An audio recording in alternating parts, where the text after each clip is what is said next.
Agradecer pela entrevista, é um prazer ter o senhor aqui conosco. Primeiramente, gostaria que o senhor nos desse uma introdução da história do Mosteiro da Santa Cruz, se possível. Então, nós somos uma fundação do Mosteiro do Barru, mosteiro que tem por padroeira Santa Maria Madalena, o Mosteiro Santa Maria Madalena do Barru. Ele mesmo fundado então por Dom Gerard, que vinha do mosteiro de Tournai, na França. Dom Gerard tinha estado no Brasil para uma fundação em Curitiba e devido ao progressismo, ao Vaticano II, ele não se entendia mais com o seu superior e pediu para voltar para a França. E lá na França ele também não quis ficar no seu mosteiro de origem, que é o mosteiro de Tournai, no sul da França, e ficou em dúvida ainda, foi para Fontainebleau, passou também na Cartucha e finalmente se instalou no sul da França, localidade chamada Bédoin. E foi lá que se iniciou o nosso mosteiro, já com o nome de Santa Maria Madalena, e devido ao aumento da comunidade, porque ele havia recorrido a Dom Lefebvre para ordenar os seus padres. Isso atraiu então rapazes, vocações de diversos lugares do mundo inteiro, por causa da sua união com Dom Lefebvre, guardando então não só a liturgia tradicional, mas também a doutrina. E foi lá então que eu entrei em 74 e fui ordenado em 80 por Monsenhor Lefebvre, com todos os outros padres do mosteiro, foram ordenados por Dom Lefebvre. O primeiro ordenado foi Dom João de Belleville, Dom Jean de Belleville, em 76, juntamente com o Monsenhor Williams, na mesma ordenação. E em 86, Dom Gerard nos enviou, junto com Dom José Vanier, para ver o terreno no qual estamos agora e ver se era possível fazer uma fundação aqui. Dom José Vanier voltou à França para dar a resposta dessa enquete, né, dessa visita, e eu fiquei aqui. E como já estava mais ou menos combinado, já estava decidido, a gente já começou aqui as construções, e Dom José Vanier voltou em 87 com outros monges, totalizando no final do ano de 87, 6 monges, 3 padres, então Dom José Vanier, Dom João da Cruz e eu mesmo, e depois 3 irmãos, o irmão Plácido, o irmão Maria e o irmão Paulo. Em 80, então, o mosteiro ficou fundado oficialmente no dia 3 de maio de 87, com a presença de Dom Castro Maia, que benzeu a nossa capela, e na época a capela não estava feita ainda, mas que esteve presente na fundação oficial do mosteiro. No mesmo ano, no final do ano, Dom Gerard veio, Dom Castro Maia veio também, então, para a festa de exaltação da Santa Cruz, de 87. Aí foi benzida essa capela, que é a nossa capela atualmente. Em 88, Dom Gerard vai fazer um acordo com Roma, e nós seremos obrigados a nos separar de Dom Gerard. Um momento difícil, mas que foi um grande alívio para nós, porque nós já sabíamos a posição um tanto ambígua de Dom Gerard, que admirava muito o cardeal Ratzinger, e já tinha querido fazer um acordo pelos anos 84, 85, e não fez por causa de uma insistência de Dom Lefebvre e dos amigos também, para que ele não fizesse, mas ele queria fazer. Em 88 ele já desconfiava que ele ia fazer, ele estava descontente com a sagração dos 4 bispos, e foi o que aconteceu então. Ele fez um acordo e nós então rompemos com ele. E assim, de lá para cá, viemos batalhando, fizemos uma fundação na França, a pedido de Dom Lefebvre, que dizia: reforce Santa Cruz e funde em seguida na França, onde se encontrará ajuda e vocações.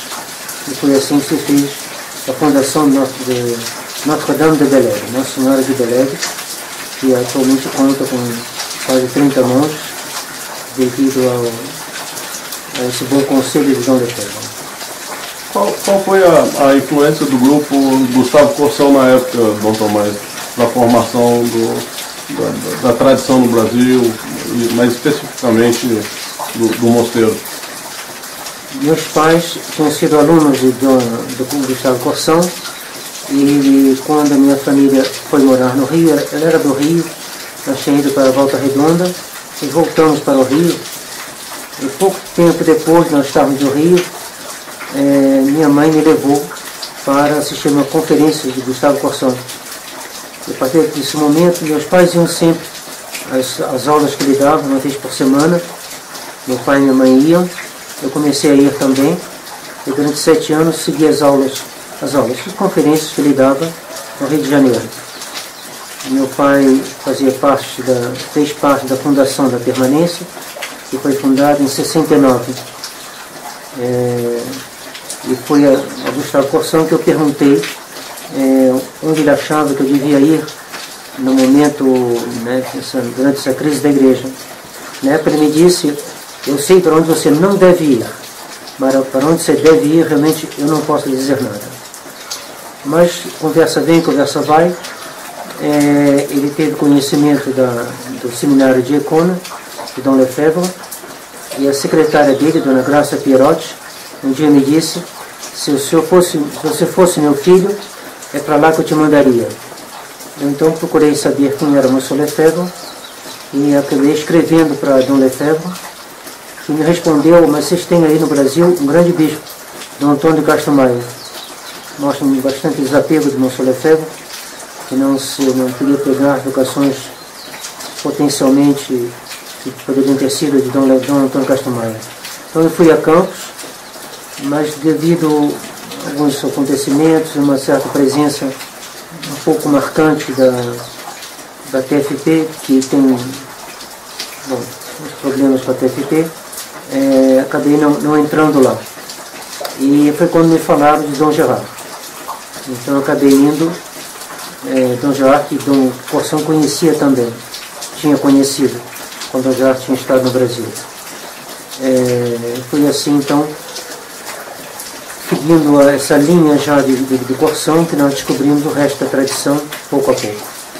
Dom Lefebvre, nesse tempo, já sabia da influência da TFP sobre Dom Castro Maia? A TFP havia ajudado o Tietos Internacional, né? Então ele tinha uma dívida de gratidão, porque os rapazes da TFP haviam ajudado os bispos fiéis durante o concílio, sobretudo a distribuir os folhetos que eles faziam. E também acho que a digitar, bater a máquina. E a TFP, do ponto de vista doutrina, tinha feito coisas muito boas, inclusive um livro do Arnaldo Vigidol da Silveira, sobre a questão da missa e a questão do Papa, que durante certo tempo, o Sr. Lefebvre dizia, é atualmente o melhor livro sobre a questão. Então a influência do TFP tem 2 aspectos, um aspecto bom e depois um aspecto que não era tão bom assim e que causou a separação de Dom Antônio Castro Maia em 84, se não me engano, falou por dever de consciência e não podia mais apoiar o TFP. A declaração de Dom de Castro Maia, quando ele... Há relatos de que ele teria dito que a TFP viria agindo como uma seita. Isso realmente procede? Olha, ele não falou muito sobre o assunto, porque publicamente não falou muito. Mas em privado, sim, penso que ele falou isso, devido a uma atitude, quase de um culto que se prestava a Dr. Plínio, que saía um pouquinho do que é normal, do que fazia. Agora, transferindo esse começo, né, e depois disso tivemos um tempo de paz, se assim podemos dizer, com algum desenvolvimento, não só no Brasil, como a tradição na América do Sul. E agora, novamente, definitivamente entramos num tempo de crise muito grande, aonde víamos que o bastião maior da tradição, não o único, mas o maior deles, parece estar na mesma direção de Dom Gerard. Qual é perante essa situação, qual é a melhor forma de combatermos essa nova caída de uma grande parte da tradição no Brasil e no mundo? Eu penso que a melhor forma é a que Monsieur Lefebvre nos havia aconselhado. Ele, quando Dom Gerard fez um acordo, bom, tem o período antes do acordo e o período depois do acordo. O período antes do acordo, Dom Gerard já queria ter feito, Monsieur Lefebvre se opôs, falou para ele não fazer, insistiu para ele não fazer, pediu para os amigos agirem sobre ele, e ele estava de sobreaviso a respeito de Dom Gerard. E certamente ele não teria aconselhado alguém para entrar no Barroux naquela situação. E logo que Dom Gerard fez o acordo, ele nos aconselhou a separar inteiramente Dom Gerard. A situação de hoje é semelhante, mas um pouquinho diferente, porque o que está dizendo Dom Felé é mais grave do que Dom Gerard dizia, ao menos publicamente, antes do acordo.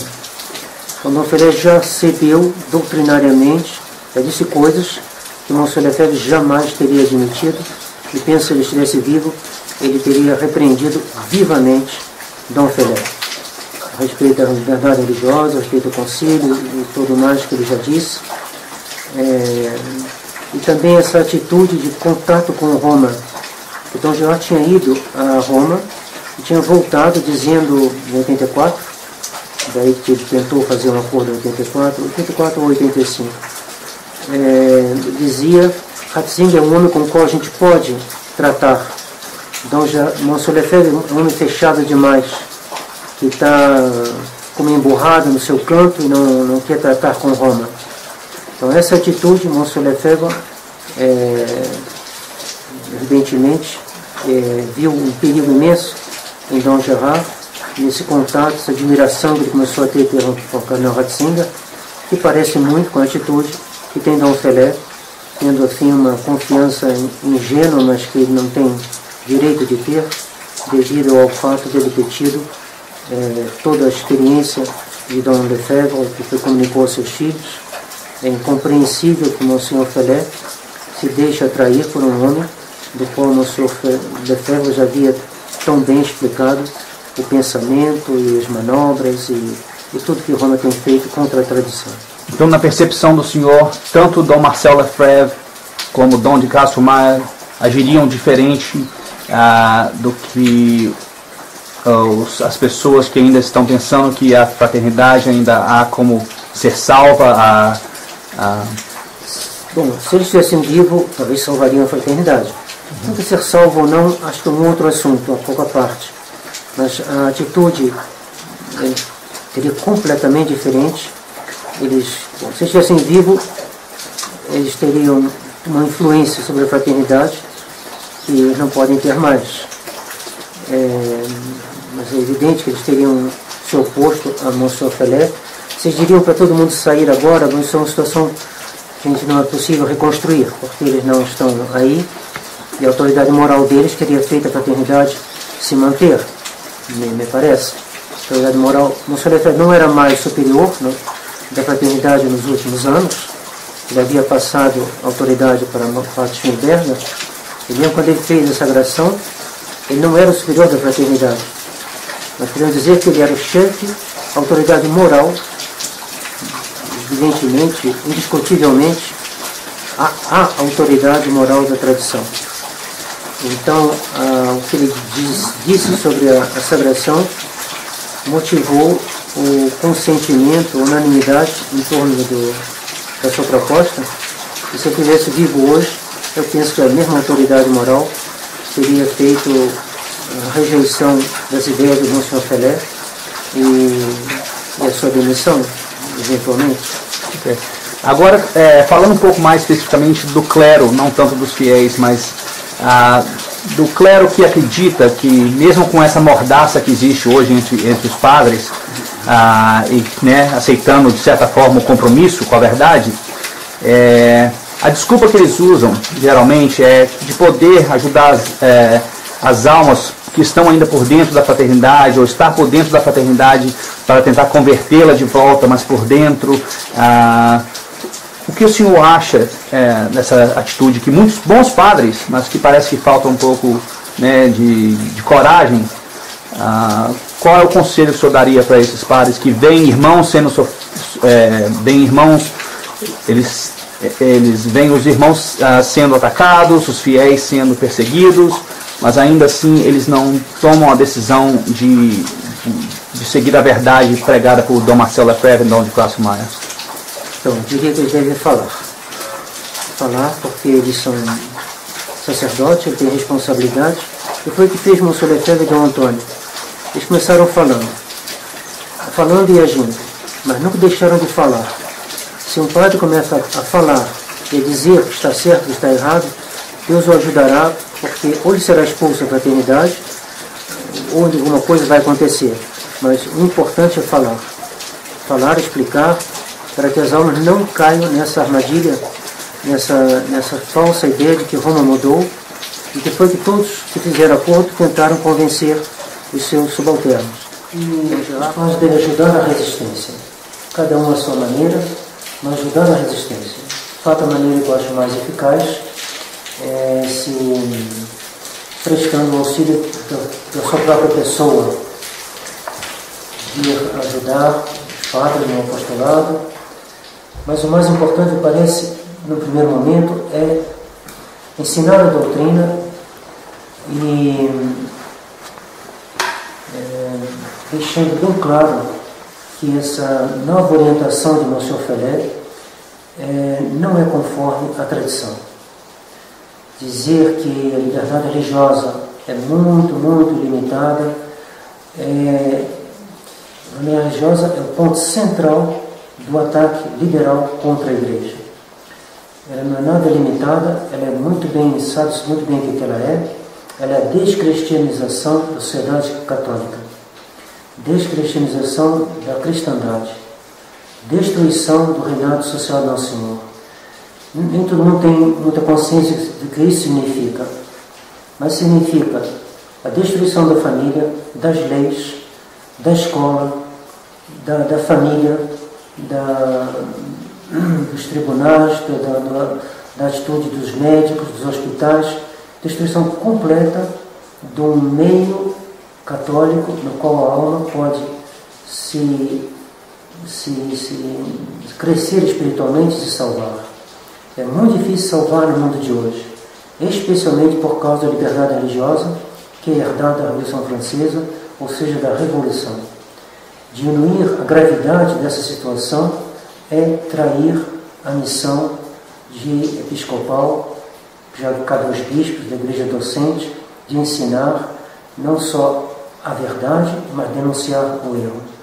Então os padres que querem existir devem fazer esse trabalho, repetir o que Monsenhor Lefebvre nos ensinou, que não é outra coisa senão o que ensinou São Pio X e todos os papas que precederam o Vaticano II, especialmente os papas que condenaram os erros modernos.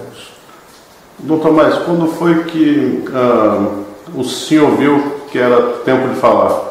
E qual foi o mês, exatamente o artigo que teria sido a primeira vez que o senhor falou contra toda essa situação de hoje, que nos encontramos hoje? Nós vimos, assim, aos poucos, vendo que havia alguma coisa que não estava bem, devido a repetidas declarações do padre Schutzenberg, sobretudo, dizendo que era necessário uma regularização, um acordo com Roma, um estatuto semelhante do Opus Dei, coisas desse tipo, não me lembro exatamente os termos, mas digamos uma prelazia pessoal que nos lembrava a atitude de Campos e a atitude de Dom Gerard.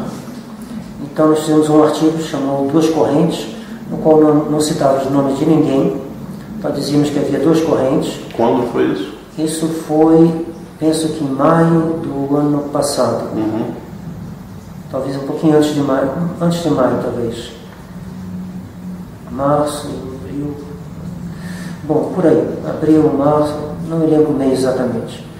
E apesar do artigo não fazer referência a nenhuma pessoa em particular, Ele foi muito mal visto por Monsieur Fellet, mal visto também aqui pelo padre Bouchacourt, e mal visto aqui também no Brasil. Dom Lourenço, por exemplo, não gostou, e o que é estranho, porque ele não citava ninguém e simplesmente dizia que havia duas correntes e que a nossa corrente era aquela que era contra o acordo, que nós pensamos que a solução da crise atual é a conversão do Papa e que ele volte a ser ele, o sucessor, volte a ser um Papa integralmente católico. Não vemos outra solução senão a conversão da própria autoridade.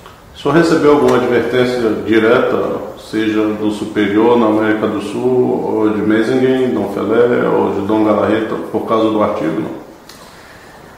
Não, já tínhamos tido algumas dificuldades com o senhor de Galarreta e o senhor Fellet, mas por outras razões pode haver também uma razão doutrinal, mas não posso afirmá-lo. Mas de fato tivemos algumas dificuldades de relação, o senhor Galarreta achava que era útil deixar o mosteiro. Agora, dizer que havia uma relação entre isso e a doutrina, eu não posso afirmar. Desde quando o senhor estava sofrendo pressão de Dom Galarreta para deixar o mosteiro? Isso é uma história um pouco antiga. É verdade que eu não tenho uma saúde muito boa. É verdade que, né, tem erros no meu governo, pode ser erros administrativos, algumas coisas que pode se indicar, mas havia já desde a separação do Dom Gerard, houve algumas pessoas queriam que eu deixasse o cargo. Isso já é uma coisa antiga, já faz então quase 25 anos. E eu escrevi escrito na época a Dom Lefebvre, que me havia encorajado a permanecer no cargo. E me havia dito, de fato, eu havia consultado ele, tinha ido a Econo para isso, e havia dito para ele que a parte administrativa não era o meu ponto mais forte. Ele me respondeu: é bom para um superior ser um bom administrador. Entretanto, isso não é o principal. O principal é a orientação espiritual do mosteiro. E na época me havia aconselhado a não deixar o cargo. Ok, e o senhor, mudando um pouco de assunto para fora do Brasil, o senhor vem acompanhando a luta de outros religiosos, como disse, em outros países, e se estiver, qual seria a melhor maneira para consolidarmos a relação de todos esses padres e esses religiosos espalhados pelo mundo? Penso que se pode resumir toda essa atitude numa simples frase: ajudar a resistência. A resistência não é outra coisa senão guardar a herança de Dom Lefebvre, ou seja, guardar a tradição, ou seja, guardar, proteger, transmitir aquilo que nós recebemos. Recebemos de quem? Da Santa Igreja, ou seja, então, continuar a Santa Igreja.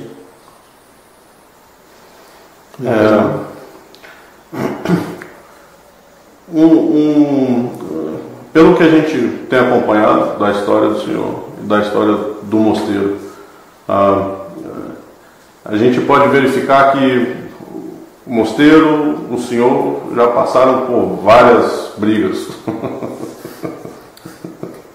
No entanto, o senhor continua firme, forte.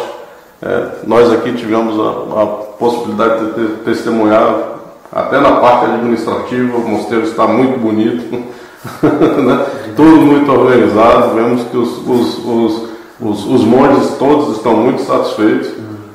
Qual é o segredo para aguentar tantas batalhas e continuar firme? Mais importante, aguentar tantas traições. Também. E tantas traições, tantas falsas acusações, etc. Bom, pergunta delicada. Penso que é a providência. E espero que Deus, o Senhor esteja contente com os ofícios que são cantados. Matinas sempre foi mantida. Devido à minha saúde, eu não posso estar no ofício de Matinas, mas a comunidade tem mantido nesses 25 anos o ofício de matinas, às 3:30 da manhã, e os ofícios durante o dia, que são cantados. Penso que nas suas partes essenciais a regra de São Bento tem sido observada. Penso que isso que é o segredo. Se nós guardamos a regra de São Bento, nós seremos abençoados. Eu penso que é isso que tem acontecido. Nós vemos que o Brasil hoje é um dos centros da resistência. Né? Temos 2 mosteiros, talvez não em número de fiéis, né? Talvez não, mas em qualidade, em importância, acho que nós estamos muito bem aqui. Você acha que a gente tem um ditado no Brasil que diz que Deus é brasileiro? Você acha que o que seria,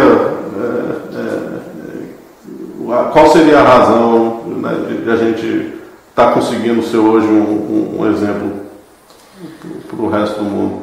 Bom, primeiro, perguntas delicadas, porque exigem uma visão muito geral, que não é fácil de ter, mas digamos, alguns aspectos. Primeiro, o aspecto da resistência. Eu penso que para nós monges, a decisão foi mais fácil do que para um padre da fraternidade, que nós corremos menos riscos.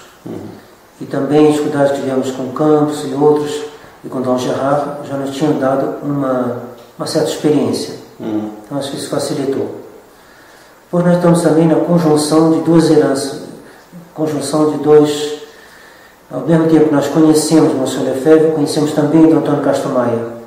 Isso pode ter ajudado também a ter uma facilidade maior, um duplo depósito a conservar, tendo conhecido pessoalmente os 2 e muitos monges aqui também. Monja Batista, por exemplo, vem de Campos.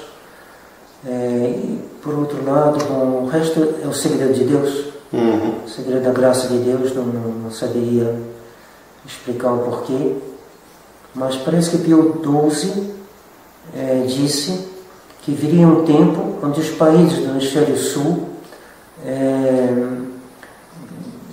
conservariam e ajudariam o hemisfério norte. Conservariam a fé e ajudariam, trariam alguma ajuda ao hemisfério norte.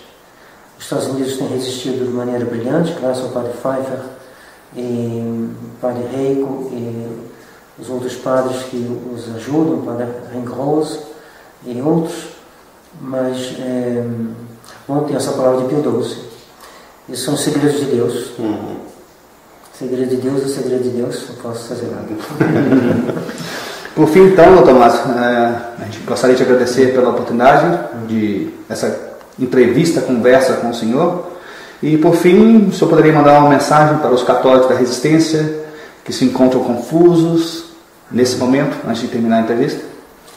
O senhor Lefebvre costumava terminar os seus sermões, ao menos frequentemente terminava com essas palavras: nós continuamos. E essa palavrinha, on continue, em francês, dava muito ânimo a todo mundo. A gente continua. A gente continua aquilo que a igreja sempre fez, a gente continua aquilo que sempre santificou as almas, a gente continua fazendo aquilo que os santos nos ensinaram a fazer. Então, a gente continua a regra de São Bento, a gente continua os exemplos de Monsenhor Lefebvre. Então, o que eu queria dizer a todas as pessoas da resistência: a gente continua. Continuemos, porque a vitória é nossa. Basta continuar, que Nosso Senhor abençoa aqueles que são fiéis ao que Ele nos ensinou, e nós podemos estar certos que a vitória é nossa. Muito obrigado, Dr. Tomás. Muito obrigado, Dr. Tomás. A sua bênção agora, por favor. Benedictio Dei Omnipotens, Patris et Filii et Spiritus Sanctus, super vos, et manet semper. Amém. Amém.